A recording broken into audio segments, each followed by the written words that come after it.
Você não faz mais parte desta empresa. Pegue suas coisas e saia agora! Você acabou de cometer o maior erro da sua vida, Rodrigo.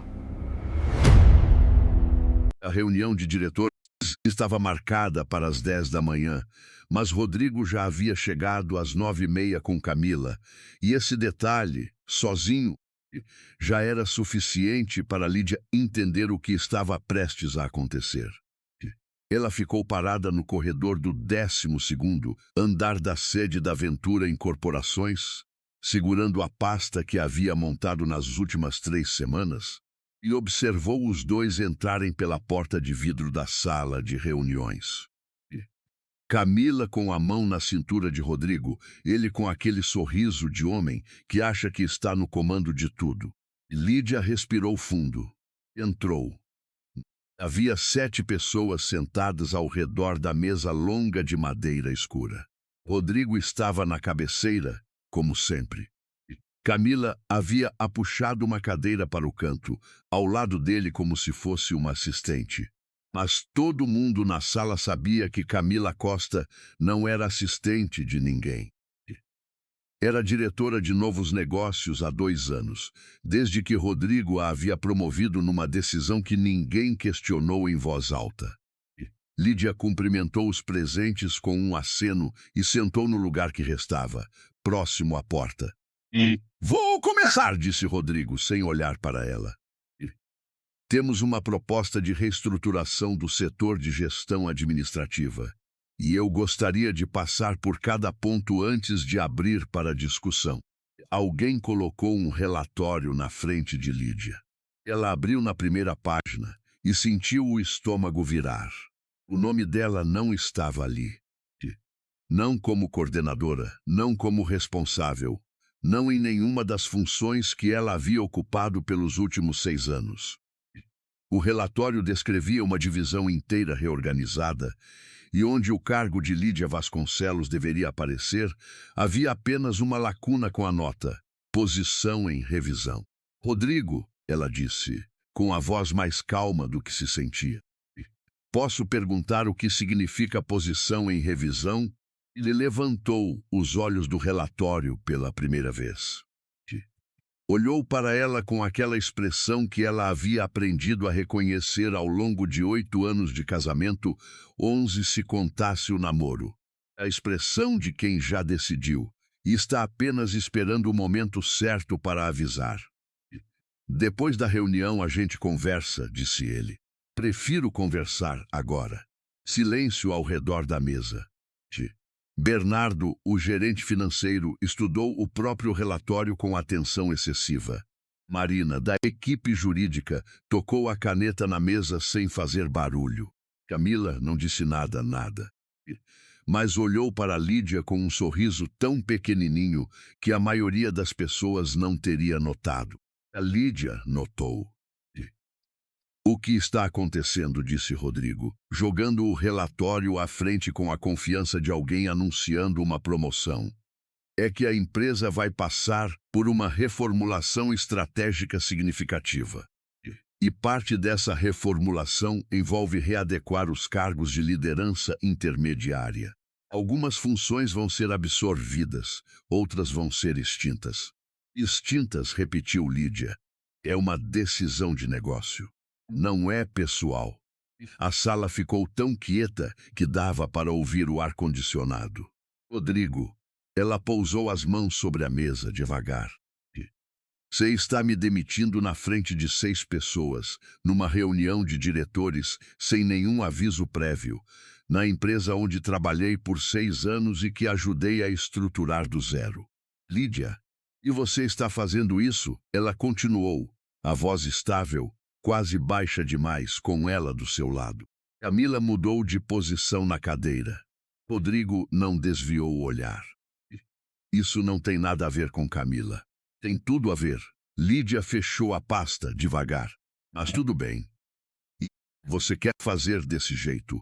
A gente faz desse jeito. Ela levantou, pegou a pasta e saiu pela porta de vidro, sem dar as costas a ninguém por mais do que o necessário. O estacionamento estava vazio a essa hora. Lídia entrou no carro, colocou a pasta no banco do passageiro e ficou olhando para o volante por talvez 2 minutos inteiros, sem conseguir decidir se queria chorar, ligar o carro ou voltar lá para cima. Não voltou, não chorou. Ligou o carro. Mas antes de sair, pegou o celular e fez uma ligação. Dona Clara, disse ela, quando a ligação atendeu. Sou a Lídia. Eu preciso marcar uma reunião com a senhora o quanto antes. É sobre a aventura. Do outro lado, a voz da mulher foi tranquila, quase casual. Já estava esperando você ligar. Pode vir hoje à tarde? 8 anos antes, quando Lídia Vasconcelos tinha 28 anos e era supervisora de contratos numa incorporadora pequena de Goiânia, ela não sonhava em trabalhar em São Paulo. Sonhava em montar um escritório de assessoria próprio, talvez em Campinas, perto da família da mãe. Tinha planos razoáveis, o tipo de planos que não assustam ninguém. Rodrigo Mendes chegou à vida dela numa tarde de outubro, numa feira de negócios imobiliários no centro de convenções. Ele estava num estande de uma incorporadora paulistana de médio porte chamada Ventura, e ela havia parado apenas para pegar um folder porque o layout era bom. Ele perguntou o que ela achava. Ela falou a verdade, o layout era bom, mas o posicionamento estava errado para o público que eles queriam atingir. Rodrigo ficou 1 hora conversando com ela.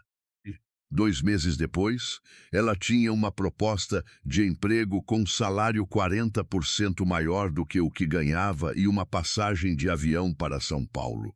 3 anos depois, ela e Rodrigo eram namorados. 2 anos mais tarde, casados. Ela jamais havia pensado muito no fato de que o casamento havia acontecido dentro da empresa. Parecia natural. Era o ambiente deles, a vida deles, o projeto deles juntos. A aventura cresceu. Ela ajudou a crescer. Não como diretora no papel, porque Rodrigo nunca havia formalizado o cargo, mas, na prática, toda a estrutura de contratos, de gestão de equipe, de relacionamento com os clientes do setor médio, passava por ela. Não passava mais por ela. A Camila havia chegado há 2 anos e meio. Rodrigo a havia contratado de uma consultoria externa, com um currículo bom e uma presença que Lídia havia notado antes mesmo de começar a desconfiar. Não foi uma desconfiança súbita. Foi lenta, do tipo que vai se instalando como infiltração numa parede. Primeiro você acha que é coincidência, depois percebe que a tinta está descascando, e no dia que você toca o dedo na parede, ela cede. O dia em que a parede cedeu foi há 3 meses, quando Lídia encontrou no celular de Rodrigo uma mensagem de Camila que ele havia esquecido aberta. Não era uma mensagem obscena. Era pior. Era uma mensagem carinhosa, do tipo que as pessoas mandam só quando já não têm mais medo de serem descobertas. Dormi pensando em você. Saudade. Rodrigo havia dito que era fora de contexto. Havia dito muitas coisas. Lídia havia ouvido todas. E então havia começado a trabalhar. A reunião com Dona Clara Ventura aconteceu às 3 da tarde, num apartamento no Jardim Europa que cheirava a café fresco e madeira antiga. Clara tinha 72 anos, cabelo branco cortado curto e os olhos mais atentos que Lídia havia encontrado em qualquer sala de negócios. Clara Ventura era a fundadora da incorporadora. A Ventura Incorporações havia sido criada por ela e pelo marido falecido há 31 anos, e embora ela houvesse se retirado da gestão operacional havia quase uma década, e ela ainda detinha 42% das cotas da empresa. O restante havia sido dividido ao longo dos anos entre sócios e investidores, e Rodrigo detinha 23%, o que o tornava o maior acionista individual ativo, mas não o majoritário. Lídia sabia disso desde o primeiro ano na empresa.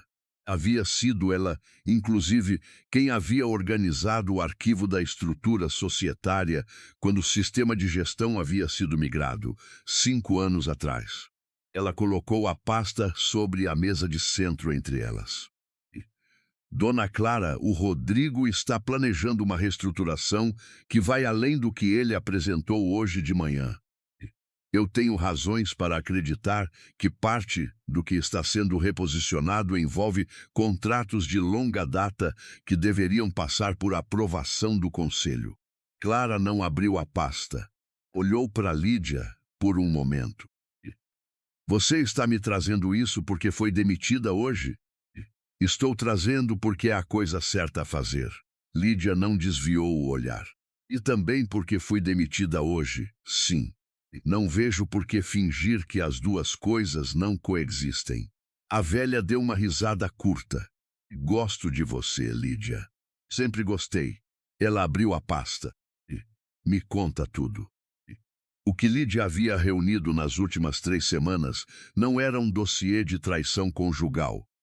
Ela havia sido tentada por esse caminho, mas rapidamente percebeu que misturar as coisas seria um erro. O que ela havia reunido era profissional. Registros de contratos que haviam sido renegociados nos últimos 18 meses sem passar pelo comitê previsto no regulamento interno. 2 parcerias firmadas com empresas que Lídia havia rastreado até um sócio em comum com Camila Costa. E uma proposta de aquisição de terreno em Hortolândia que havia sido aprovada por Rodrigo sozinho, sem consulta ao conselho, pelo dobro do valor de mercado. Clara leu com calma, virou página por página. Não fez perguntas até o final. Você tem certeza das fontes? Tenho os documentos originais. Peguei cópia quando ainda tinha acesso ao sistema. Lídia fez uma pausa. Não peguei nada sigiloso que eu não tivesse autorização de acessar. Só o que passava pela minha área.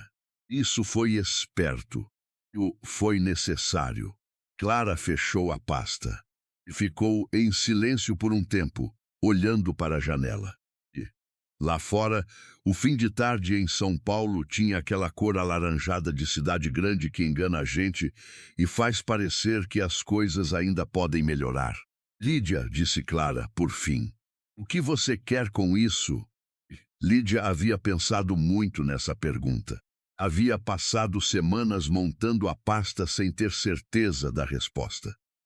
A parte fácil era dizer que queria justiça, que queria que os erros fossem corrigidos. A parte mais difícil era admitir que ela ainda não sabia o que fazer com o fato de que o homem que havia tomado todas essas decisões era o mesmo que havia prometido uma coisa na frente de 80 pessoas 7 anos atrás. Quero que os contratos sejam auditados, disse ela. Quero que o conselho seja convocado e quero que, se houver irregularidade, ela seja tratada como irregularidade. E o Rodrigo? Isso é uma consequência, não um objetivo. Clara estudou o rosto dela por um momento longo. Tudo bem, disse a velha. Mas preciso que você entenda uma coisa antes de continuar. Ela se levantou devagar, com a naturalidade de quem não precisa mais apressar nada. Você passou 6 anos acreditando que estava numa empresa do Rodrigo. Mas essa empresa nunca foi do Rodrigo. Ela é minha. E eu nunca vendi o suficiente para que isso mudasse. Lídia ficou quieta. Preciso que você venha trabalhar comigo de forma direta nos próximos 30 dias, disse Clara. Não como ex-funcionária, não como denunciante, como minha representante operacional. Você vai precisar de um contrato novo, assinado ainda essa semana, porque o que vem pela frente vai exigir que você tenha respaldo legal claro. Dona Clara, você aceita ou não aceita?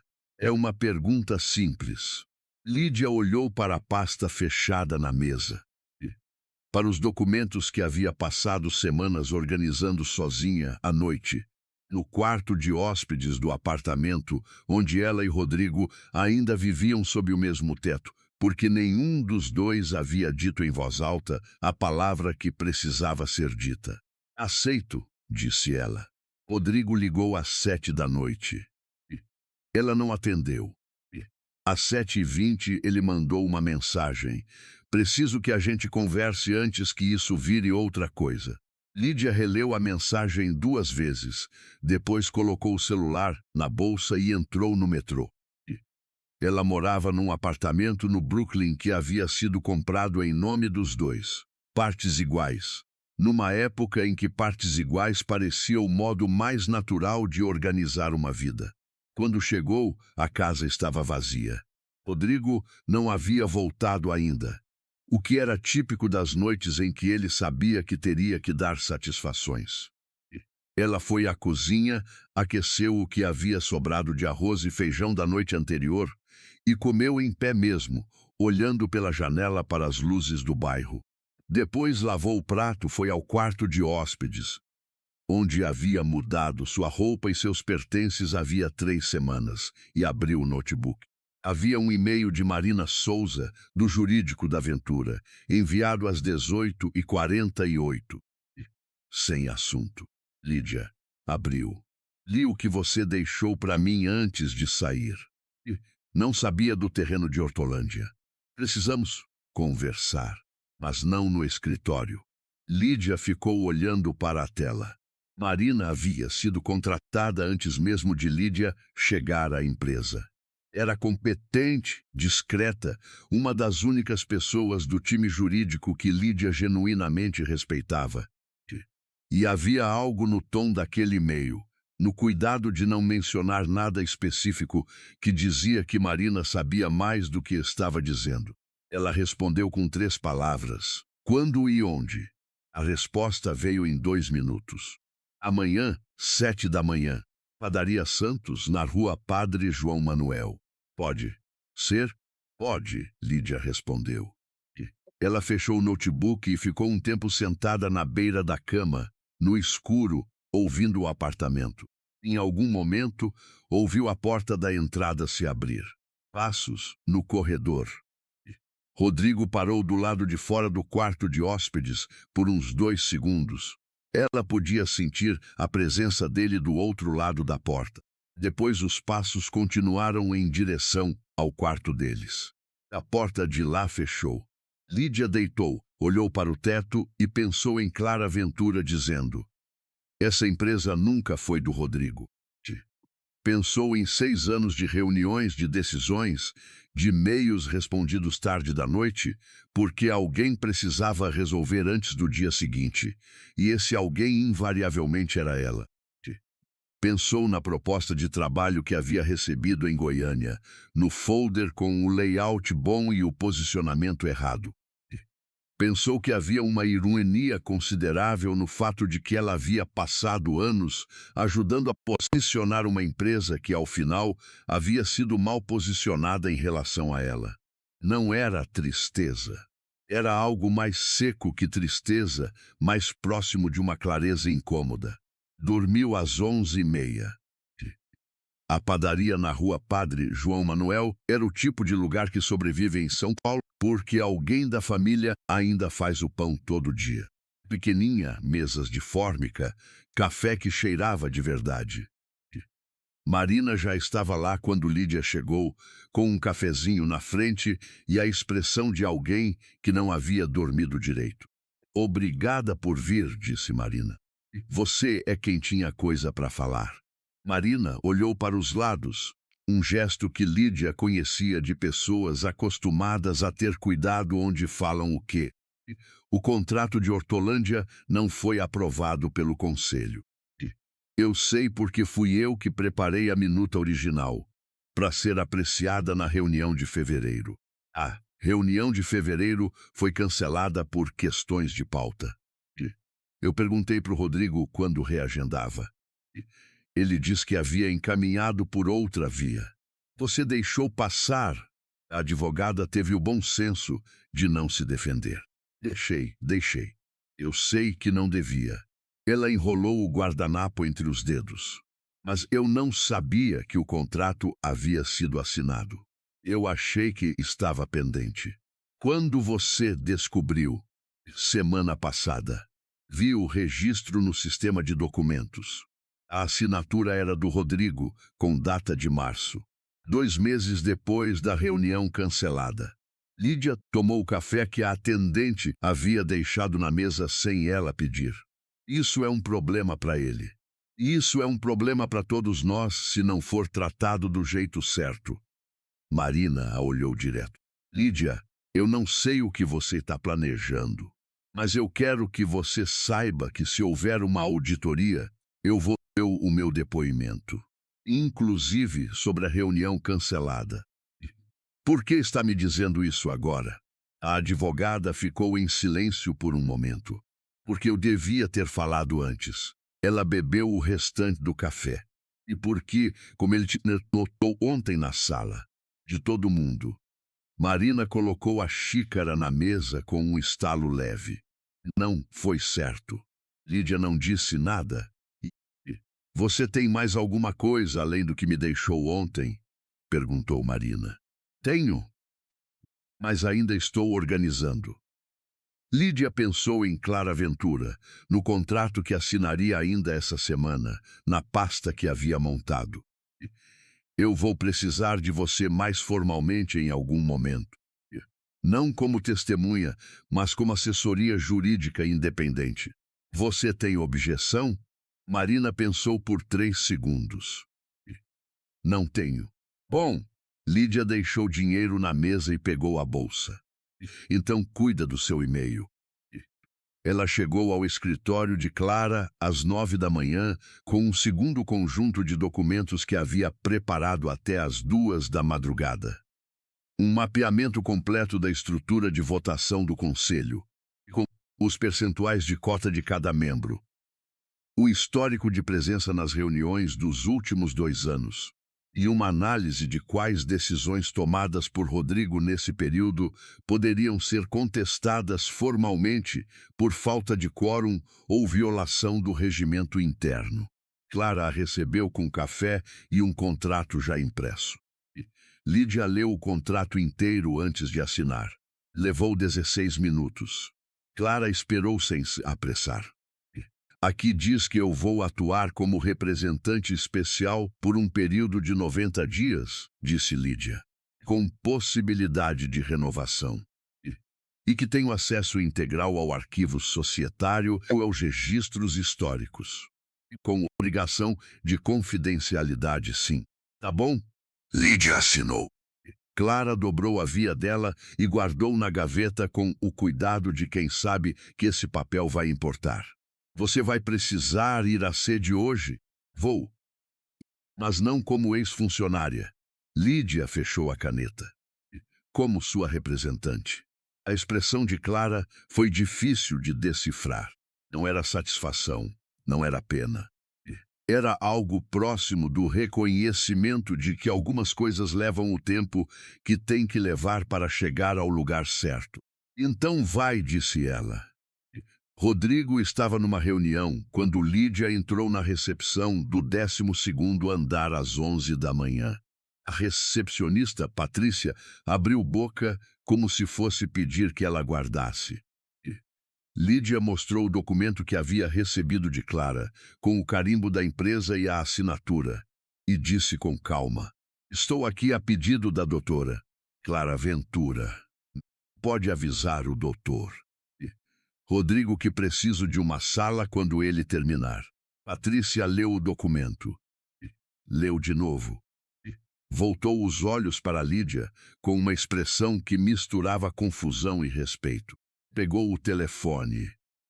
Lídia foi sentar no sofá de espera, cruzou as pernas, abriu o e-mail no celular e respondeu 3 mensagens que haviam chegado desde a manhã, incluindo uma de Marina com um arquivo em anexo que ela salvou sem abrir ainda. 2 minutos depois, Camila saiu da sala de reuniões. Parou quando viu Lídia. O que você está fazendo aqui? Disse Camila. Não era uma pergunta hostil. Era o tipo de pergunta de quem genuinamente não havia calculado essa possibilidade no roteiro. Esperando uma sala, Lídia não levantou os olhos do celular. Você foi desligada ontem. Eu sei. Lídia colocou o celular na bolsa e olhou para Camila pela primeira vez. Você precisa de mais alguma informação ou pode me deixar aguardar em paz? Camila ficou olhando para ela por um momento. Havia algo no rosto dela, uma leitura rápida que profissionais experientes fazem sem perceber. E Lídia viu o exato instante em que Camila entendeu que havia algo diferente nessa Lídia de hoje em relação à Lídia de ontem na sala de reuniões. Ela virou e foi embora sem dizer mais nada. 3 minutos depois, Rodrigo abriu a porta da sala de reuniões e veio em direção a Lídia com o rosto de quem está tentando parecer calmo e não está conseguindo totalmente. "O que é isso?" disse ele, com o documento que Patrícia havia lhe entregue na mão. "É o que parece ser." Lídia se levantou. "Você tem uma sala disponível ou prefere conversar aqui mesmo?" Rodrigo olhou para Patrícia, que estudou com muita atenção a tela do computador à sua frente. "Vem", disse ele. A sala de reuniões pequena, a que ficava no fundo do corredor, a que todo mundo chamava de Sala dos Espelhos, porque tinha 2 painéis de vidro reflexivo nas paredes laterais, estava vazia. Rodrigo entrou, fechou a porta e colocou o documento na mesa. "Você foi falar com a Clara?" "Fui." "Por quê?" Lídia ficou de pé do outro lado da mesa. "Porque ela é a fundadora e maior acionista da empresa, e porque havia coisas que eu achei que ela precisava saber." "Lídia," ele passou a mão no cabelo. "Você não entende o que está fazendo." "Entendo perfeitamente. Você está misturando problema pessoal com problema profissional. E vai se machucar com isso." "Rodrigo." Ela colocou as mãos na mesa devagar, espelhando o gesto que havia feito ontem, mas dessa vez sem raiva. "Com calma. Ontem você me demitiu na frente de 6 pessoas, com sua amante sentada ao seu lado, e me disse que era uma decisão de negócio. Não pessoal." Ela parou um segundo. "Então vamos tratar como negócio. Os contratos de Hortolândia e as 2 parcerias firmadas sem aprovação do Conselho são irregularidades documentadas. A Clara convocou a auditoria. Você vai receber a notificação formal ainda hoje." O silêncio foi diferente do de ontem, mais denso. "Você não tem prova suficiente para isso", disse ele. "Tenho documentos que passavam pela minha área há 6 anos. Ela pegou a bolsa. "Mas a auditoria vai levantar o que eu não tenho. É para isso que serve." Rodrigo ficou olhando para ela com uma expressão que ela demorou um segundo para identificar. Não era raiva. Era uma coisa mais próxima de incredulidade, do tipo que acontece quando alguém que você subestimou dá um passo que você não previu. "Por que você está fazendo isso?" disse ele. E havia no tom algo que não era mais profissional. Era mais velho que isso. Lídia pegou o documento da mesa e colocou na bolsa. "Você sabe por quê?" disse ela. E saiu. No elevador descendo sozinha, ela ficou olhando para o reflexo dela no metal escovado da porta. Mulher de 36 anos, cabelo preso, paletó que havia comprado para uma reunião que havia acontecido 2 anos atrás. Expressão que não ela mesma conseguia ler direito ainda. O elevador parou no térreo. As portas abriram para o saguão de mármore claro da Ventura Incorporações, com o logo em metal dourado na parede dos fundos. E Lídia pensou que havia entrado nesse saguão pela primeira vez com uma mala de Borja e uma passagem de ida, achando que estava indo trabalhar para alguém. Só agora estava ficando claro para quem ela havia trabalhado de fato. Ela atravessou o saguão, empurrou a porta giratória e saiu para a rua. O sol de São Paulo batia no asfalto com aquela insistência de tarde de semana, e Lídia ficou parada um segundo na calçada, sentindo o calor na pele. antes de pegar o celular e abrir o arquivo que Marina havia mandado de manhã. Era um print de uma movimentação financeira.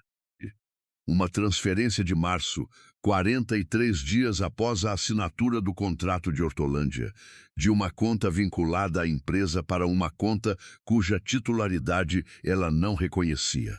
Abaixo do print, Marina havia escrito apenas uma linha. Encontrei isso revisando os lançamentos. O titular dessa conta é cunhado da Camila. Lídia ficou olhando para a tela. Isso não era mais uma irregularidade processual. Isso era outra coisa. Ela ligou para Clara. Dona Clara, disse ela, quando a ligação atendeu. Precisamos ampliar o escopo da auditoria. Do outro lado, a voz de Clara foi tranquila. Gente, eu já estava esperando por essa ligação também. A auditoria foi notificada na quinta-feira. Na sexta-feira, Rodrigo chegou com um advogado. Não era o jurídico interno. Era um escritório externo de Pinheiros, especializado em direito societário, com 3 sócios e uma reputação que Lídia conhecia de nome: Freitas em Associados. Bons caros e muito acostumados a resolver problemas de empresários que haviam tomado decisões que pareciam razoáveis no momento. Lídia ficou sabendo pelo e-mail que Marina encaminhou às 8 da manhã com uma linha de comentário. Eles pediram acesso ao arquivo de contratos. Respondi que dependia de autorização da representante da doutora Clara. Estou aguardando sua orientação. Ela respondeu imediatamente, não libera nada ainda. Vou conversar com a Clara primeiro. A conversa com Clara durou 40 minutos por telefone, enquanto Lídia tomava café numa mesa de um bar na esquina perto do apartamento, onde ela havia começado a trabalhar de manhã porque o quarto de hóspedes estava começando a parecer sufocante. O advogado dele vai argumentar que as decisões estavam dentro das prerrogativas operacionais do cargo de diretor executivo, disse Clara, do outro lado. A voz dela tinha a calma de quem já assistiu a muitos ciclos de problemas. E estavam. Depende de como o regimento é interpretado. Ele tem margem de manobra em contratos abaixo de determinado valor. O problema é que o contrato de Hortolândia não estava abaixo desse valor. E ele reclassificou a operação em 2 partes menores, para que cada uma coubesse dentro do limite. Lídia ficou quieta um momento. Isso foi intencional. Isso foi esperto, disse Clara. E é pior, de certo modo, porque sugere que ele sabia que precisava contornar o processo. Isso muda o que a auditoria pode fazer. Não muda o que a auditoria pode encontrar, mas muda o que ela pode provar. E num processo societário, a distinção importa muito. Lídia olhou para o café que estava esfriando na mesa. E a transferência para a conta do cunhado da Camila? Isso é diferente. Se houver nexo causal entre a aprovação do contrato e o pagamento para essa conta, estamos falando de desvio. Não de irregularidade processual. De desvio. Clara fez uma pausa. Mas eu preciso que você entenda o que isso significa, Lídia. Se chegarmos lá, isso não é mais uma auditoria interna que a gente resolve em reunião de conselho. Isso vira caso de polícia eventualmente. Eu entendo. Você está preparada para isso? Lídia não respondeu na hora. Ficou olhando pela janela do bar para a rua movimentada, para as pessoas passando com pressa de chegar em algum lugar. Não sei, disse ela por fim, mas não me parece que isso é uma variável que eu controlo. Clara ficou quieta por um segundo. É uma resposta honesta. Tudo bem. Ela respirou. Vou acionar o Lúcio para coordenar a auditoria. Ele é externo, independente. E eu trabalho com ele há 15 anos. Você vai precisar dar o arquivo do Marina para ele diretamente. E Lídia, a voz de Clara ficou um tom mais baixa. Fique longe do Rodrigo enquanto isso estiver em andamento. Não pessoalmente, não profissionalmente. Qualquer conversa entre vocês dois agora pode ser usada contra você. Contra mim? Lídia franziu a testa. O advogado dele vai tentar pintar você como alguém agindo por ressentimento pessoal. Se você der a eles material, eles vão usar. Clara parou. Você sabe que eles vão tentar isso, né? Então, cuida. Ela cuidou. Por 12 dias. 12 dias em que ela foi ao escritório de Clara todas as manhãs, trabalhou com Lúcio na organização do material da auditoria, conversou com Marina por mensagem criptografada e voltou para casa toda noite sabendo que Rodrigo estava do outro lado do corredor. Eles haviam chegado a um acordo tácito, o tipo que não é falado, mas é cumprido. Ele usava a cozinha de manhã cedo, ela usava de manhã tarde. Ele dormia no quarto deles, ela no de hóspedes. Se cruzavam no corredor, diziam boa noite ou bom dia com a eficiência fria de dois profissionais que haviam aprendido a respeitar o espaço alheio porque era mais fácil do que a alternativa. No 13º dia, Rodrigo bateu na porta do quarto de hóspedes às 10 da noite. Lídia estava lendo. Ficou quieta por um segundo, depois disse: "Pode entrar." Ele abriu a porta, mas não entrou. Ficou no batente, como alguém que ainda não decidiu se vai ou não vai avançar nessa conversa. "O Lúcio me ligou hoje", disse ele. "Eu sei. Era a obrigação dele notificar você sobre o início formal." "Lídia", ele parou.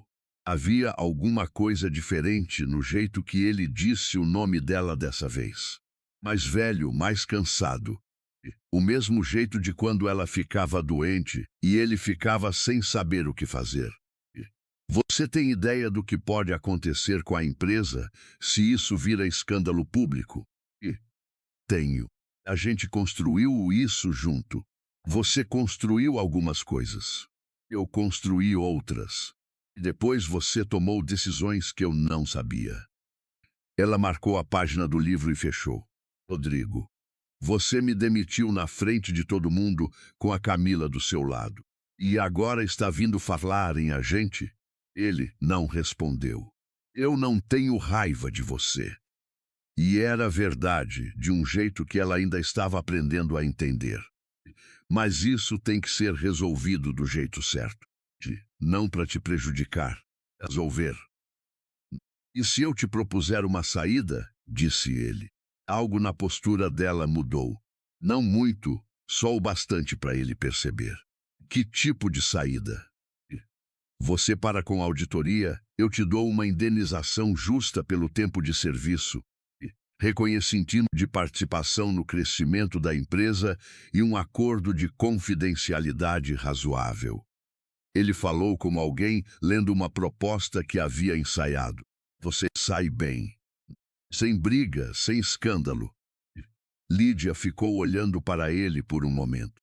"Rodrigo", disse ela devagar, "você não pode parar a auditoria. Ela foi convocada pela Clara, não por mim." A expressão dele mudou. "A Clara tem 42% das cotas", continuou Lídia. "E eu trabalho para ela agora. Então o que você está me oferecendo não resolve o problema que você tem. Só resolveria um problema que você imaginou que tinha." De silêncio. "Quem te contou que era eu que estava conduzindo?" ela perguntou. Ele não respondeu, mas não precisou. A hesitação durou um segundo a mais do que deveria. "Ila", disse Lídia. "Não como acusação, como constatação." Rodrigo fechou a porta. Na manhã seguinte, Lídia mandou uma mensagem para Marina. "A Camila tem acesso a informações sobre a auditoria. Preciso entender como." A resposta demorou 40 minutos, o que era incomum para Marina. "Estou verificando. Me dá até o fim do dia." Às 5 da tarde, Marina mandou um áudio de 2 minutos. Lídia ouviu 2 vezes. Camila Costa tinha login ativo no sistema de documentos da empresa. Um login que deveria ter sido suspenso quando as permissões de acesso foram revisadas em fevereiro, mas que havia sido reativado em março, uma semana após a assinatura do contrato de Hortolândia. A reativação havia sido feita por um usuário administrador cujo código de identificação correspondia ao perfil de Rodrigo. Isso significa, disse Marina no áudio, com a voz baixa e controlada de alguém que está num lugar onde não quer ser ouvida, que ela tem acesso a basicamente tudo que está sendo registrado no sistema, incluindo os documentos que o Lúcio requisitou. Lídia fechou o fone de ouvido e ficou parada no meio da sala de estar do apartamento de Clara, onde havia sido recebida mais cedo para uma atualização de rotina. Dona Clara, disse ela. A velha estava sentada na poltrona perto da janela, com uma xícara de chá que havia esfriado. Eu ouvi. Se a Camila tem acesso ao que a auditoria está requisitando, ela sabe o que estamos procurando. Clara pousou a xícara. E sabe o que ainda não encontramos? O problema era exatamente esse.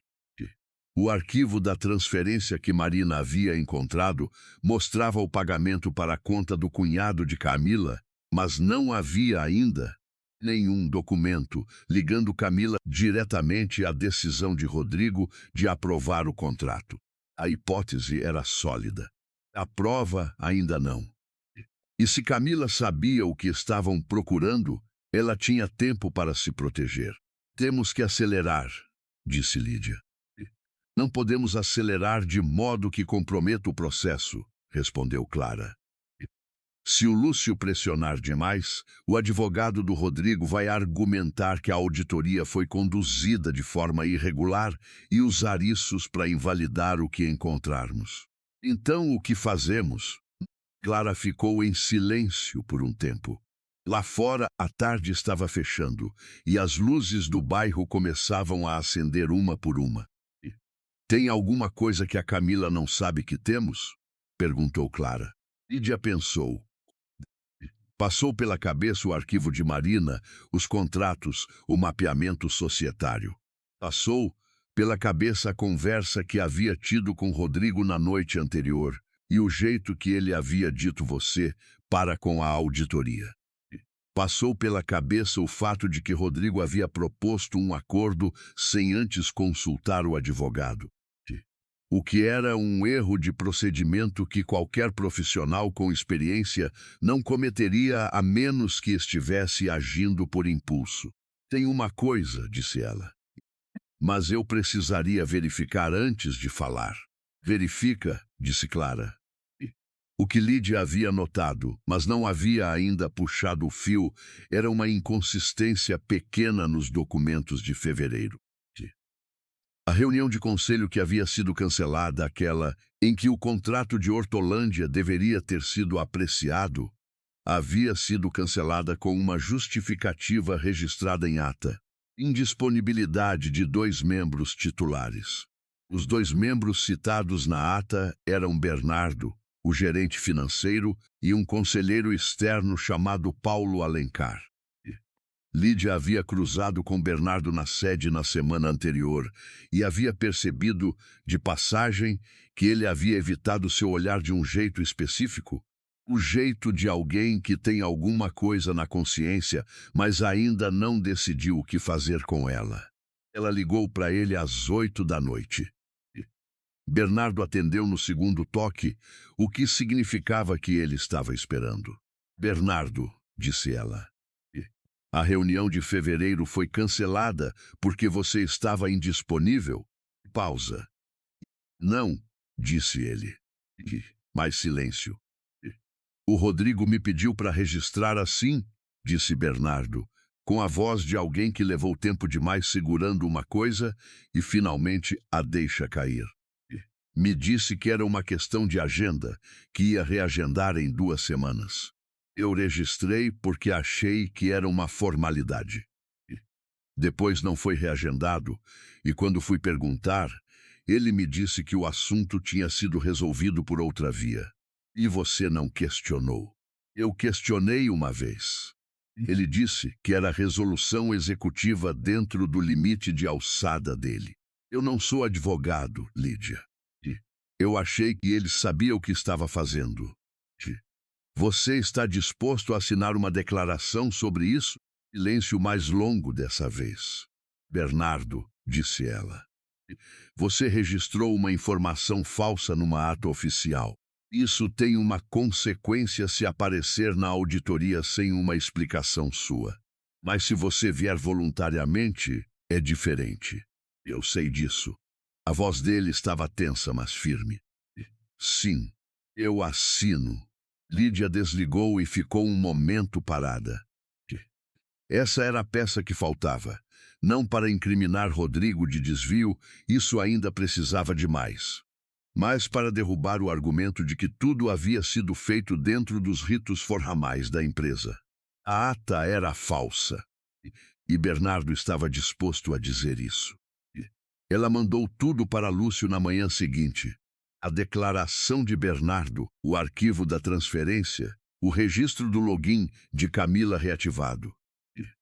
Lúcio leu em silêncio, sentado na sala de reuniões pequena do escritório de Clara, com os óculos no nariz e aquela expressão de contador que já viu muita coisa e por isso não se perturba facilmente. Isso muda o quadro, disse ele. Mas eu preciso que você entenda que ainda não temos o nexo direto entre a Camila e a decisão de aprovação. Temos circunstâncias muito sugestivas. Não temos prova de participação ativa dela. Quanto tempo para encontrar? Depende do que está nos registros bancários, que eu ainda não tenho acesso. Vou precisar de uma ordem judicial para isso, e isso demora. Quanto? Semanas. Talvez um mês. Lídia fechou os olhos por um segundo. E nesse tempo, ela vai continuar tendo acesso ao sistema. Sim, a menos que a Clara revogue o acesso dela formalmente, o que vai sinalizar para ela que estamos mais perto do que pensávamos. Ou vai fazer ela cometer um erro. Lúcio olhou para Lídia por cima dos óculos. É um risco. E tudo nessa situação. Ela se levantou. Vou conversar com a Clara. Clara revogou o acesso de Camila ao sistema às 4 da tarde de uma quinta-feira, através de uma notificação administrativa padrão que dizia apenas que os perfis de acesso estavam sendo revisados como parte do processo de auditoria. Na sexta-feira de manhã, Camila pediu demissão. A carta chegou por e-mail, às 8h22, encaminhada pelo RH para Lídia como representante de Clara. 2 linhas. Motivos pessoais. Aviso prévio de 30 dias trabalhados em casa. Lídia ficou olhando para as 2 linhas. Isso é bom ou ruim? Perguntou ela a Lúcio, por telefone. Depende. A voz dele era cuidadosa. Se ela saiu porque entrou em pânico, pode ter deixado rastro. Se saiu porque já limpou o que havia para limpar, pode ser que a pista bancária seja a única que resta. E a ordem judicial? Entrei com pedido ontem. O juiz tem até 10 dias úteis. 10 dias úteis era tempo e de menos ao mesmo tempo. Lídia desligou e foi ao banheiro. Lavou o rosto, ficou olhando para o próprio reflexo no espelho sobre a pia. A mulher que olhava de volta parecia mais velha do que havia parecido há um mês. Não de um jeito ruim, mas de um jeito que vinha de ter passado tempo demais segurando coisa demais. O celular vibrou. Uma mensagem de um número que ela não reconhecia. Sem texto, só um arquivo em PDF. Ela abriu. Era um extrato bancário. Uma conta em nome de uma empresa chamada Consultoria e Serviços Limitada, com o CNPJ parcialmente visível na parte superior. O extrato mostrava 3 depósitos nos últimos 6 meses. O primeiro em março, 2 dias após a transferência que Marina havia encontrado. Os valores somavam R$ 320 mil. No campo de identificação do remetente de cada depósito, Ventura Incorporações. Abaixo do PDF, uma linha de texto. Isso é o que você está procurando. Mas olha o sócio da HC, não o titular da conta. Lídia fechou o arquivo e ficou olhando para a tela em branco por um segundo. Então abriu o Google, digitou HC Consultoria e Serviços Limitada e esperou. Apareceu. Uma empresa aberta há 2 anos em Barueri, ramo de consultoria de negócios. Sócios, 2 nomes. O primeiro era o nome do cunhado de Camila, que ela já conhecia. O segundo era Rodrigo Mendes. Ela ligou para Clara sem se sentar. Dona Clara, Rodrigo é sócio da empresa que recebeu o dinheiro. Do outro lado, silêncio de 3 segundos. Me manda o arquivo, disse Clara. Já estou mandando. Lídia encaminhou o PDF enquanto falava, mas eu não sei quem mandou isso. Número desconhecido, sem identificação. Não importa ainda quem mandou. Importa se é verificável. Pausa. Lúcio, já estou ligando para ele. Lídia, a voz de Clara ficou diferente, mais direta. Se isso se confirmar, a posição do Rodrigo na empresa não é mais sustentável. Você entende o que isso significa? Lídia ficou parada no meio do escritório, com o celular no ouvido e o PDF aberto na tela. Entendo, disse ela. Você está bem? Ela pensou na pergunta por um segundo. Pensou em 8 anos de casamento, em 11 se contasse o namoro. Numa proposta de emprego com passagem de avião, e um homem que havia passado 1 hora conversando com ela sobre posicionamento de marca numa feira de negócios. Pensou que havia uma diferença muito específica entre estar bem e estar pronta. Não sei, disse ela, mas isso não muda o que precisa ser feito. Não muda, concordou Clara. A confirmação do CNPJ levou 48 horas. Lúcio cruzou o número do extrato com os registros da Junta Comercial de São Paulo e confirmou. Rodrigo Antônio Mendes, CPF e endereço correspondentes. Era de fato sócio minoritário da HC Consultoria e Serviços, com 25% das cotas, desde a abertura da empresa havia 2 anos. 2 anos. O mesmo período em que Camila havia sido contratada. Lúcio apresentou o achado ao conselho numa reunião de emergência convocada por Clara para a segunda-feira seguinte. Lídia estava presente como representante de Clara. Marina estava presente como assessora jurídica independente, contratada diretamente pela conselheira fundadora 2 dias antes. Depois de um processo rápido que havia sido possível, porque Marina havia pedido afastamento remunerado do quadro interno da empresa na sexta-feira, antecipando o que estava por vir. Rodrigo estava presente com o advogado do Freitas e Associados.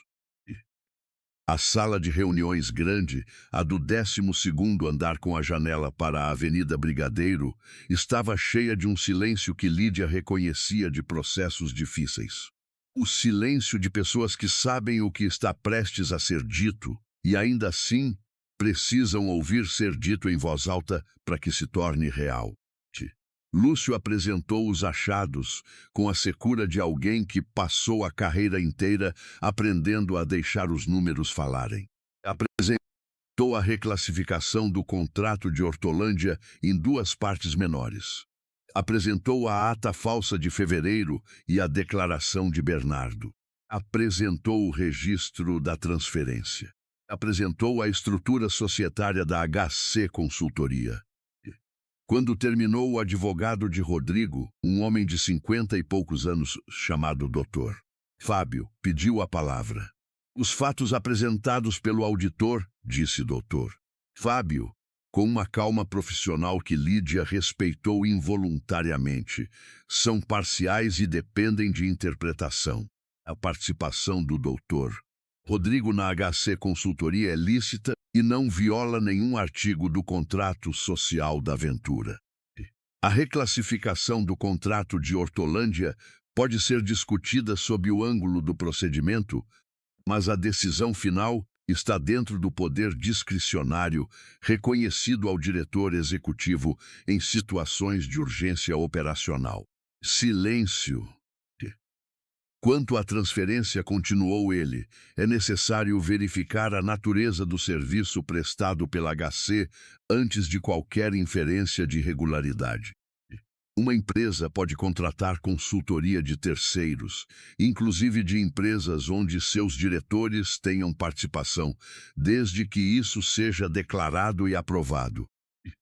Foi declarado? Perguntou Clara, do outro lado da mesa. Doutor, Fábio abriu a pasta à sua frente. Meu cliente está preparado para apresentar documentação relativa à prestação de serviços. Quero ver essa documentação, disse Clara. Pode ser providenciada. Hoje, doutor. Fábio olhou para Rodrigo. Rodrigo olhou para a mesa. Até o final do expediente, disse o advogado. A documentação chegou às 18h45 por e-mail em 4 arquivos PDF. Lúcio e Marina passaram a noite revisando. Às 11 da noite, Marina mandou uma mensagem para Lídia com 4 palavras. Os contratos são datados de hoje. Lídia ficou na cozinha do apartamento, com o celular na mão e a luz acesa, por um tempo que ela não soube medir depois. Do corredor, nenhum som. Rodrigo havia chegado antes dela. Ela tinha ouvido os passos, mas a porta do quarto estava fechada. Ela foi até a janela. Lá fora era quase meia-noite e São Paulo fazia aquele barulho baixo e constante de cidade que nunca para de todo. Ela havia passado as últimas 3 semanas acreditando, de um modo que ela não havia admitido, nem para si mesma, que havia alguma explicação. Não para Camila. Para Camila, ela não buscava mais explicação. Mas para os contratos, para as decisões, havia uma parte dela que ainda queria que fosse descuido, que fosse arrogância, que fosse um erro de julgamento cometido por um homem que havia crescido demais rápido demais e havia perdido a noção dos limites. Os contratos datados de hoje não eram descuido. Ela foi ao quarto de hóspedes, sentou na beira da cama no escuro e ficou assim por talvez 20 minutos, sem fazer nada. Depois pegou o notebook, abriu e começou a escrever uma síntese do que havia acontecido para Lúcio, para que ele tivesse, na manhã seguinte, organizado o argumento completo. Quando terminou, eram quase 1 da manhã. Ela ia fechar o notebook quando ouviu. Não era um barulho forte. Era a porta do quarto de hóspedes, que ela havia deixado entreaberta. E era Rodrigo, no batente, com aquela expressão que ela havia visto poucas vezes em 11 anos. A expressão de quando ele estava com medo de verdade e não sabia o que fazer com isso. Eu sei o que o Lúcio encontrou, disse ele. Lídia não disse nada. Eu errei. Ele disse isso como alguém dizendo uma coisa que praticou e que ainda assim dói mais do que esperava. Eu errei em muita coisa. Rodrigo, deixa eu terminar. Ele entrou no quarto, mas ficou perto da porta. Eu sei que você tem material suficiente para me destruir profissionalmente. Eu sei que a Clara tem votos suficientes para me tirar da empresa. Eu sei que o que foi construído hoje à tarde não me ajuda. Ele parou. Mas eu preciso saber se você estava fazendo isso para me prejudicar ou porque você acredita que é certo. Ela ficou olhando para ele por um longo momento. Eu acho, disse ela devagar, que você me fez essa pergunta para encontrar uma saída para você. Não porque a resposta mude alguma coisa para o processo. Ele não negou. E eu acho também, continuou ela, que você sabe a resposta. Você me conhece há 11 anos. Ele ficou quieto. Vai dormir, Rodrigo. Ele ficou parado mais um segundo. Depois saiu, fechou a porta com cuidado e os passos foram embora pelo corredor. Lídia fechou o notebook e deitou sem se trocar, de roupa, olhando para o teto escuro. O que estava por vir ela não sabia exatamente. A reunião do conselho, a documentação falsa, a eventual consequência legal. Ela sabia que ia doer, não da maneira que dói quando você perde alguém, mas da maneira que dói quando você deixa de ter ilusões sobre alguém, que é um tipo de perda mais seco e mais definitivo. Mas havia também outra coisa menor, mais quieta. A consciência de que ela havia chegado até ali, até esse momento, através de 3 semanas de trabalho que havia feito sozinha, metodicamente, sem esperar que ninguém resolvesse por ela. Isso não consertava nada, mas era dela. A documentação falsa foi confirmada na manhã de terça-feira. Os metadados dos arquivos mostravam criação na data de ontem, não nas datas que constavam nos contratos. Era um erro técnico que qualquer perito de informática identificaria em 15 minutos. E Lídia não conseguia decidir se Rodrigo havia subestimado a auditoria ou havia simplesmente agido com tanta pressa que não havia pensado em cobrir esse ponto. Lúcio apresentou o laudo técnico ao conselho numa segunda reunião de emergência, na quarta-feira de manhã. Doutor, Fábio não argumentou desta vez. Pediu um intervalo de 15 minutos para consultar seu cliente. O intervalo durou 32. Quando voltaram, doutor, Fábio pediu a palavra novamente. Meu cliente está disposto a negociar os termos de uma saída organizada da diretoria executiva, com preservação do seu percentual de cotas, sujeito às condições que o conselho julgar apropriadas. Clara ouviu. Virou para Lídia. Não disse nada, só olhou. Lídia entendeu o que aquele olhar significava. Você quer falar antes que eu responda? Ela não queria. Fez um aceno quase imperceptível. Pode seguir. O conselho vai analisar a proposta, disse Clara, e responder num prazo de 7 dias. Mas preciso deixar claro que qualquer acordo está condicionado à cooperação total com a auditoria em andamento, inclusive no que se refere à HC Consultoria e à localização de toda a documentação original relativa ao contrato de Hortolândia. Meu cliente entende, disse Dr. Fabioli. A reunião foi encerrada. No corredor, enquanto os outros saíam, Rodrigo parou ao lado de Lídia. Não era planejado, ou se era mal disfarçado. Eles ficaram lado a lado por um segundo enquanto as outras pessoas passavam. Você não disse nada lá dentro, disse ele baixinho. Não era o momento. Mas você vai dizer alguma coisa. Lídia ficou olhando para o corredor à frente. Quando for o momento certo, sim. Ele ficou em silêncio. Rodrigo, ela virou para ele. O que você fez foi errado. Os contratos a ata HC. E você sabe disso. Então o que você está me perguntando não é se eu vou dizer alguma coisa. É se eu ainda sinto alguma coisa.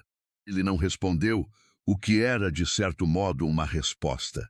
Eu ainda sinto, disse ela. Mas isso não muda o que eu vou fazer. Porque sentir alguma coisa por alguém não é motivo para deixar que o errado fique sem consequência. Ela pegou a pasta. Cuida de você. E foi embora pelo corredor. Ela estava esperando o elevador quando o celular vibrou. Mensagem do mesmo número desconhecido de antes, sem texto. Desta vez, era um áudio de 36 segundos. Ela colocou o fone e ouviu. Era a voz de Camila Costa, gravada pelo som num ambiente com eco leve, talvez um banheiro ou um corredor fechado. Ela estava falando com alguém e o que ela dizia era: se o conselho aprovar o acordo, você está protegido. Mas se eles puxarem os registros da conta pessoal, vai aparecer o repasse de setembro. E setembro é meu nome, Rodrigo. Não o do meu cunhado. O meu? Silêncio de 2 segundos no áudio. Depois a voz de Rodrigo. Eu sei. Por isso precisa ser rápido. O áudio acabou. Lídia ficou imóvel diante das portas fechadas do elevador. Havia uma segunda transferência. E havia um nome que a auditoria ainda não havia procurado, porque ninguém havia pensado em procurar na conta pessoal de Camila.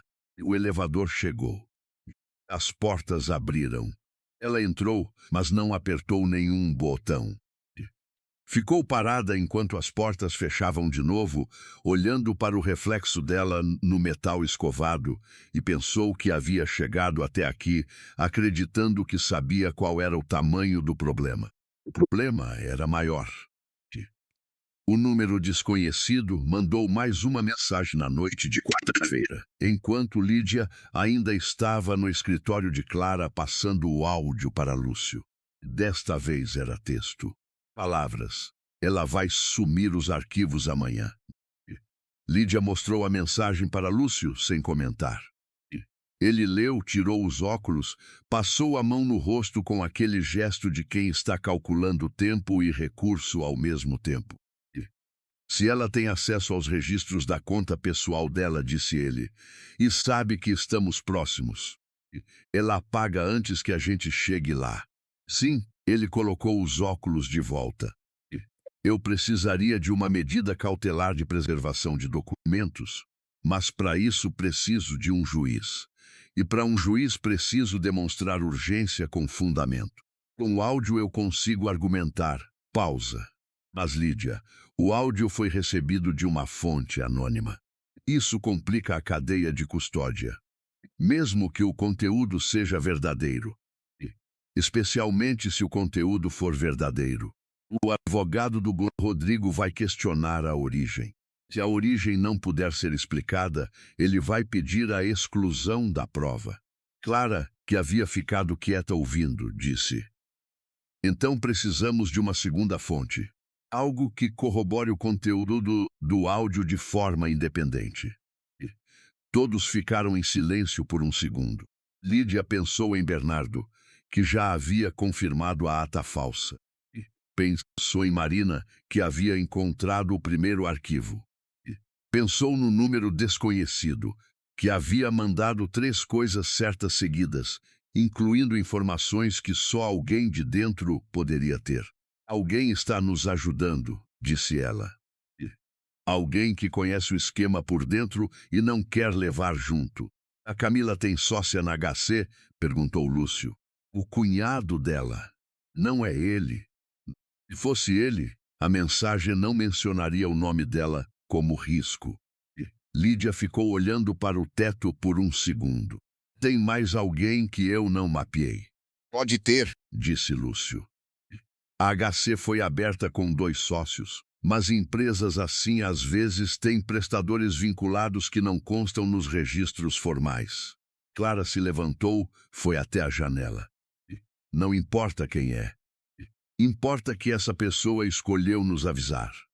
E se ela está avisando que amanhã é o prazo, então amanhã é o prazo.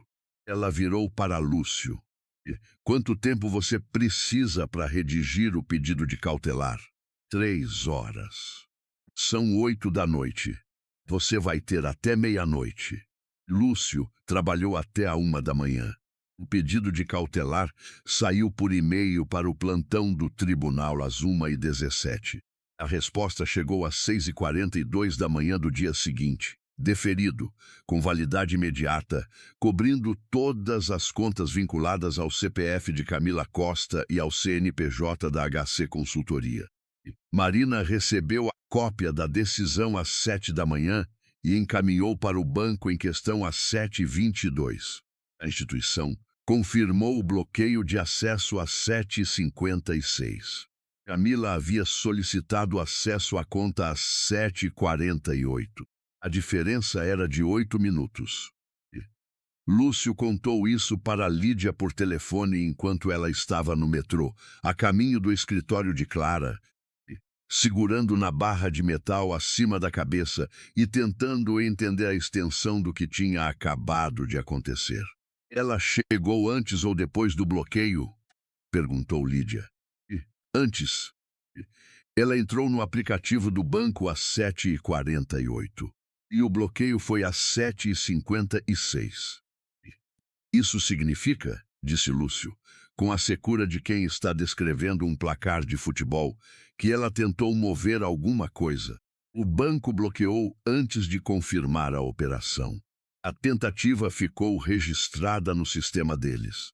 O metrô parou em Santo André. E entraram pessoas. Saíram pessoas. Lídia continuou segurando na barra. Essa tentativa é mais prova, disse ela. É a melhor prova que temos até agora. Porque ela é um essencial. Ela é ação. Ela tentou mover dinheiro horas depois de ser identificada numa gravação. Lúcio fez uma pausa. Isso liga os pontos de um jeito que o advogado vai ter dificuldade de desfazer. Quando você leva para o conselho? Hoje à tarde, se a Clara concordar. Mas há uma coisa que eu preciso que você considere antes. Lídia esperou. O acordo que o doutor Fábio propôs ontem, disse Lúcio, incluía a preservação das cotas do Rodrigo.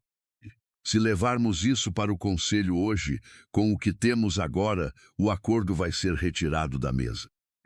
Rodrigo vai estar numa posição muito mais vulnerável. E dependendo de como a Camila reagir ao bloqueio, isso pode virar processo criminal. Eu sei. Você está bem com isso. O metrô chegou à estação seguinte. Mais pessoas. Mais movimento. Lídia ficou olhando para o vidro escuro da janela, onde o reflexo dela aparecia e desaparecia conforme o trem passava por partes iluminadas e escuras do túnel. Não é sobre estar bem, disse ela. E é sobre o que é correto. Tudo bem. A voz de Lúcio foi neutra, sem julgamento. Então nos vemos às 3. Ela chegou ao escritório de Clara às 9. A velha estava na cozinha, fazendo café ela mesma, o que era um sinal de que estava pensando em alguma coisa com concentração suficiente para dispensar a assistente. Perguntou Clara, sem virar. Pouco. E eu também. Clara colocou 2 xícaras na bandeja. Senta. Elas sentaram à mesa da cozinha, que era pequena e de madeira clara, e que Lídia havia aprendido a associar com conversas que não caberiam na sala formal. Clara empurrou uma xícara para ela.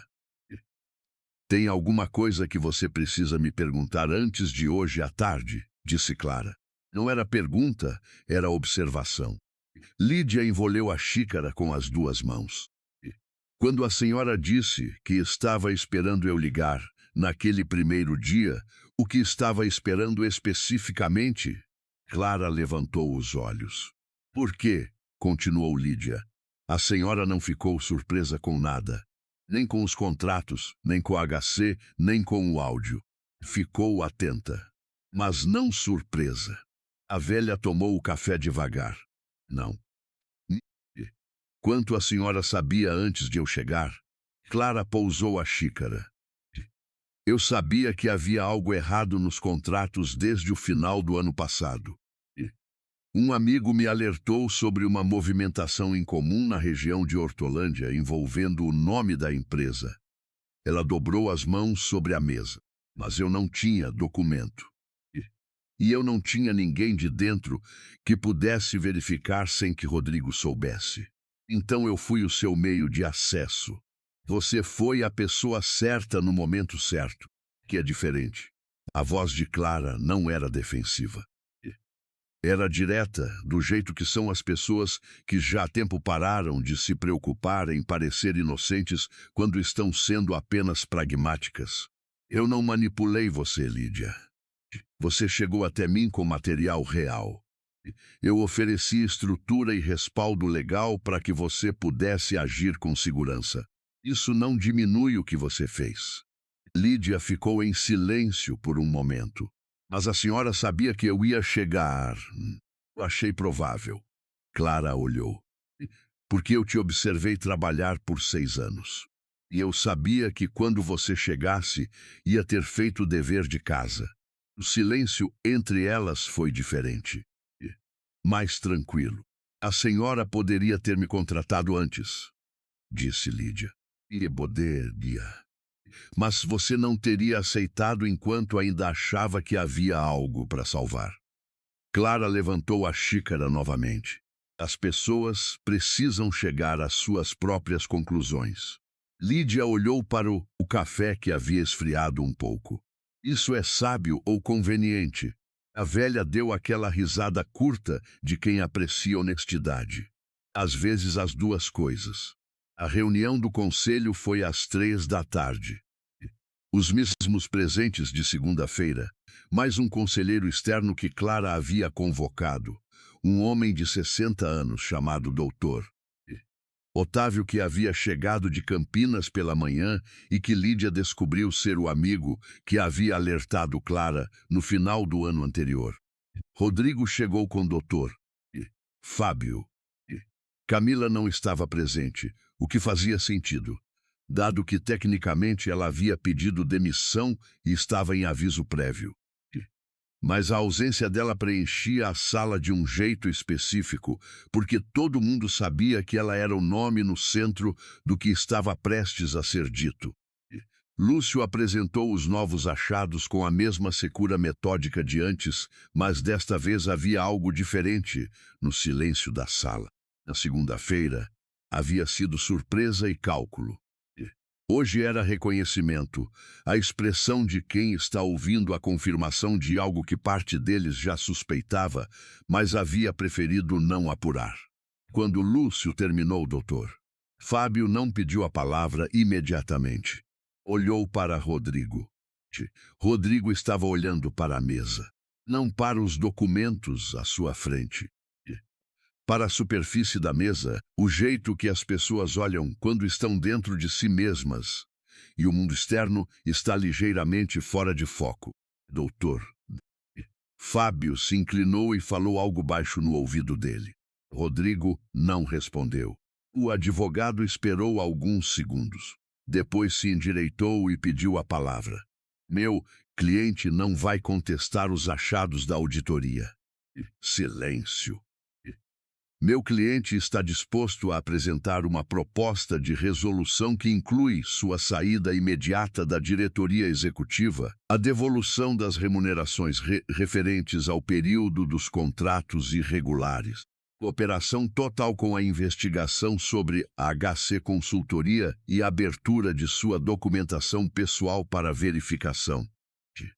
Fábio falou com cuidado, mas sem o brilho de quem está vencendo um argumento. Era o tom de quem está administrando uma derrota. Em contrapartida, solicita que o processo seja conduzido em esfera civil e societária, sem encaminhamento criminal, dado o caráter colaborativo da postura adotada. Clara ouviu tudo sem interromper. O conselho vai deliberar, disse ela, após ouvir a representante da fundação. Todos olharam para Lídia. Ela havia se preparado para esse momento. Havia escrito 3 versões diferentes do que ia dizer e havia chegado à conclusão que as 3 versões estavam erradas porque as 3 tentavam resolver o que não era resolvível por palavras. O que havia acontecido não era um argumento. Era uma escolha de uma série de escolhas que haviam sido feitas ao longo de meses e anos. E o que ela podia fazer agora não era consertar essas escolhas. Era apenas decidir como responder a elas. A proposta de cooperação é relevante, disse ela, com a voz tranquila que havia aprendido a manter quando estava mais longe da tranquilidade. Mas há uma condição que eu coloco antes de qualquer deliberação. Ela abriu a pasta. A investigação da HC Consultoria e das contas vinculadas a Camila Costa não pode ser restringida pelo acordo, independentemente do que se decida em relação ao doutor. Rodrigo, o que a Camila fez, inclusive a tentativa de movimentação desta manhã após o bloqueio judicial, precisa ser apurado de forma independente e completa, não como parte do mesmo pacote, separado. Doutor. Fábio abriu a boca. A Camila não é minha cliente, disse ele. Eu sei, Skedi. Estou falando para o conselho, não para o senhor. Clara virou para os outros membros do conselho. Alguém tem objeção à condição apresentada? Ninguém falou. Então a condição está registrada em ata. Clara olhou para o doutor. Fábio, pode informar seu cliente que o conselho vai deliberar até o final do dia e comunicar por escrito. A reunião foi encerrada. Rodrigo a alcançou no corredor, antes do elevador. Dessa vez sem o advogado. Doutor. Fábio havia ficado na sala recolhendo os documentos. Lídia. Ela parou, mas não virou imediatamente. E, quando virou, havia nele uma expressão que ela havia visto poucas vezes. Uma espécie de cansaço que não era físico, que vinha de carregar uma coisa por tempo demais. Eu sei que não adianta pedir desculpa, disse ele. Não adianta, ela concordou. Sem crueldade. Não porque não aceito, mas porque desculpa não é o que está em jogo aqui. O que está em jogo? A empresa. Os funcionários. Os contratos com os clientes que vão ficar com dúvida sobre o que é válido e o que não é. Ela olhou. Você passou 2 anos construindo uma saída de emergência do lado uma pessoa que estava usando a empresa para isso. E não percebeu ou não quis perceber. Rodrigo ficou quieto. Eu não sei qual dos dois é verdade, disse ela. E talvez você também não saiba direito. Ele desviou o olhar por um segundo. Quando voltou havia algo diferente, mais nu. Eu sabia que alguma coisa estava errada, mas eu não sabia o tamanho. Isso não é desculpa. Eu sei. O elevador chegou. As portas abriram. Lídia entrou. Rodrigo não entrou. Ela não pressionou nenhum botão de imediato. Ficou olhando para ele do outro lado das portas abertas, com aquela última oportunidade que os elevadores às vezes criam sem querer. Rodrigo, disse ela, com a voz mais suave que havia usado com ele em semanas. Coopera com a auditoria.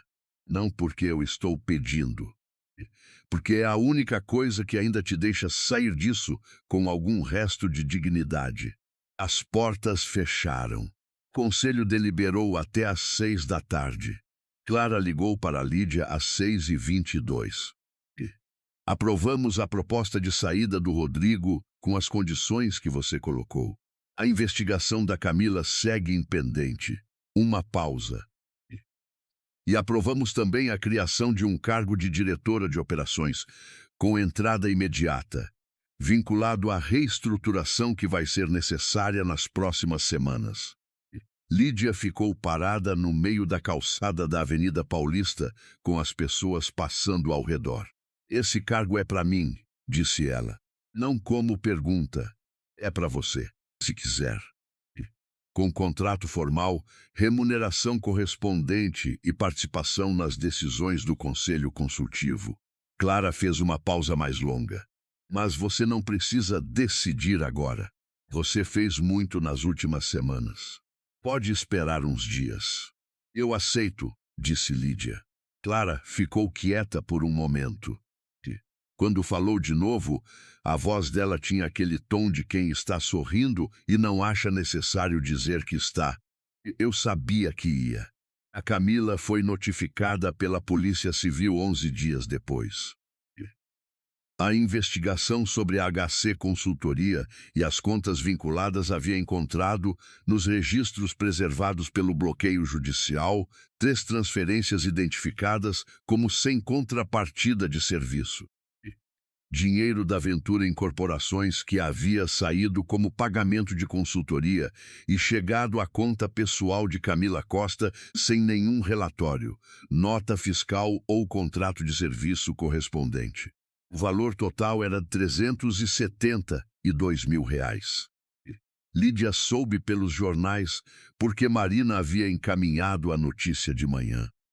Ela leu sentada na mesa do novo escritório, que ficava no 12º andar da Ventura, 2 salas à direita de onde ficava a antiga sala de Rodrigo, que estava temporariamente desocupada enquanto a reestruturação definia o novo organograma.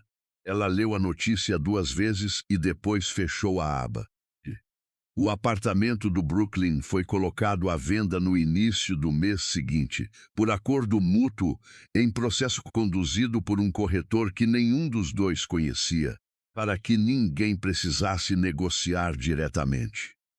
Lídia havia encontrado um apartamento para alugar em Pinheiros, menor, com janela para uma rua arborizada, que ela havia assinado o contrato numa tarde de terça-feira, sem contar para ninguém antes de fechar. Ela se mudou numa sábado. Levou 2 viagens de carro, uma com as caixas maiores e uma com o que havia sobrado. Na segunda viagem, quando ela voltou ao apartamento velho para pegar a última caixa, Rodrigo estava na cozinha. Eles não haviam planejado cruzar. Ela havia pensado que ele estaria fora. Ele estava fazendo café, aquele café forte que ele tomava às 5 da tarde, desde que ela o conhecia. E quando a ouviu entrar, virou com uma expressão de quem foi pego numa privacidade pequena. Ela foi buscar a caixa no quarto de hóspedes. Quando voltou com ela no colo, ele estava na entrada da cozinha. "Você precisa de ajuda?" disse ele. "Não. É leve." Ele ficou parado de todo jeito. Havia algo nos dois ali, na cozinha do apartamento, que ia deixar de ser deles em algumas semanas, que era impossível nomear com precisão. Não era amor no sentido que costuma aparecer em filmes, mas era alguma coisa. O resíduo de 11 anos de 2 seres humanos, tendo vivido próximos o suficiente para conhecer os defeitos um do outro de memória. "Eu soube que você aceitou o cargo", disse ele. "Soube. A Clara fez bem em te oferecer." Lídia ajeitou a caixa no braço. "Você vai ficar bem, Rodrigo." Ele não disse que sim, o que foi provavelmente a coisa mais honesta que ele podia ter dito naquele momento. Ela foi até a porta, abriu com o cotovelo, saiu. No carro, colocou a caixa no banco traseiro, ligou o motor e ficou 1 segundo com as mãos no volante antes de engatar a marcha. O sol estava daquele jeito específico do fim de tarde de São Paulo, entrando pela janela lateral com uma luz que tornava tudo um pouco irreal. Ela saiu. O primeiro dia como diretora de operações foi uma segunda-feira de agosto, com uma reunião às 9 da manhã, onde ela conheceu os novos membros do time que havia sido reestruturado. Apresentou o plano de revisante dos contratos em andamento e respondeu perguntas por 40 minutos sobre procedimentos que estavam suspensos desde a saída de Rodrigo. Ao final, Bernardo a procurou no corredor. "Quero agradecer", disse ele, com aquela seriedade de quem está dizendo algo que praticou, "pelo jeito que você conduziu. Eu esperava que fosse mais pesado." "Você fez a coisa certa quando importou", disse ela. Isso conta." Ele acenou com a cabeça, aliviado de um jeito que ela reconhecia, e foi embora. Mas havia passado a tarde anterior tomando café com ela num bar em Pinheiros, mais próximo do novo apartamento. Tinham ficado 2 horas falando sobre o processo, sobre o que havia funcionado e o que havia custado mais caro, e no final Marina havia dito, olhando para o copo vazio: "Você sabia desde o começo que ia ser assim?" "Não", Lídia havia respondido. "Eu sabia que precisava ser feito. Como ia ser? Eu fui descobrindo enquanto fazia." Marina havia considerado isso por um segundo. "É o jeito mais honesto de fazer qualquer coisa, eu acho. É o mais cansativo também." As duas haviam rido, aquele tipo de riso que vem quando a tensão finalmente pode descansar. Semanas depois de setembro, em que São Paulo está com aquela umidade de fim de seca que faz o ar parecer mais pesado que o normal, Lídia foi ao escritório de Clara para uma reunião de rotina que acabou se estendendo até perto das 6. Quando ia saindo, Clara a chamou de volta. "Uma coisa." A velha foi até a gaveta do escritório, abriu, tirou um envelope. Isso chegou para mim há algumas semanas. Eu segurei porque queria ter certeza de que o momento era certo. Lídia pegou o envelope. Tinha o nome dela escrito à mão na frente, com uma caligrafia que Elton não reconhecia. Abriu. Era uma folha de papel com 2 linhas manuscritas, sem assinatura.